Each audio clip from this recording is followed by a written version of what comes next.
Hadirin yang kami muliakan, tahun baru Hijriah merupakan salah satu momentum yang teramat penting dalam sejarah perjuangan agama dan umat Islam.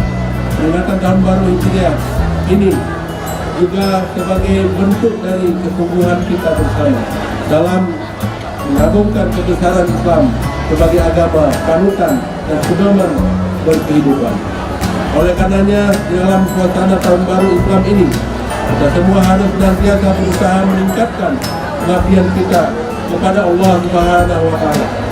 Akhirnya, dengan mengucapkan Bismillahirrahmanirrahim, pawai peringatan 1 Muharram dalam rangka menyambut tahun baru Islam 1440 Hijriah dengan resmi dilepas.